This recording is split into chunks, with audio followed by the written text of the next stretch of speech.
Good. So the question was, I've tried so many different things. I've done a lot of different yoga, meditation programs, all kinds of personal development stuff. Why will this be any different? So two aspects to that. One is about this nature we have of wanting to try all different things. And then the second thing is about why mindfulness in particular. So first, trying all these different things. This is human nature. We go and we get excited about something, we do it for a little while, and then we get a little bit bored, and then we go try something else.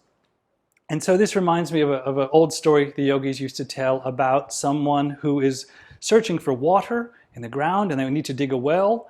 And so they look around, they find a place that looks like it might have potential, and they dig, but they dig a little bit, a shallow hole, and they don't find anything, and they think, okay, this can't be right, and they go try somewhere else. And they keep doing this over and over again, little shallow holes all over. And they never find any water because, as the story goes, to find water, you need to pick a spot and keep digging. Stay there until your hole gets deep because the water is deeper. Similarly, with whatever it is you're trying to develop personally, and the fact is most things will help you up to a point. Right? One of the differences with mindfulness, that I'll talk about in the second point, is that it will take you all the way. But almost anything will help you depending where you're starting. Right? So whatever it is you choose, stick with it. Give it a trial period to make sure it's beneficial. And then if it is, stick with that for 3 months, 6 months, 12 months, a couple of years, until you no longer get any benefit from it. So that's sort of something about trying many things, like find something that suits you and stick with it for a bit and see what comes.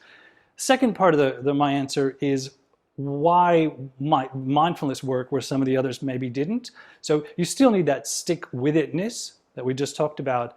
But one of the things about mindfulness, so this practice is about 2,500 years old, and it's been continually done since it was invented by the Buddha back then. And so over 2,500 years of doing anything, the problems, they get smoothed out, right? So this is a very efficient practice. And one of the main points of mindfulness and the sort of strictness around how it's done and not done has to do with the efficiency of getting this job done. And the job done is getting you to finish, which is to say getting rid of your problems and getting you in a state of deep well-being and goodness. And so you give only goodness out in the world. So it's the efficiency that is important.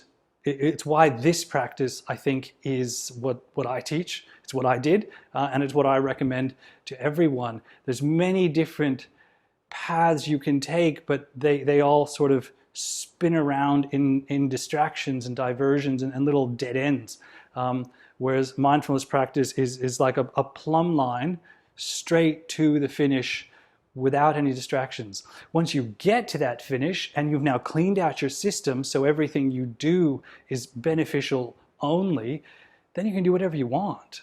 Then it doesn't matter what you do because how you do it, and if you don't do anything, simply being, you're going to be of benefit to everything. So that's why mindfulness, much more to say, but that's a good start anyway.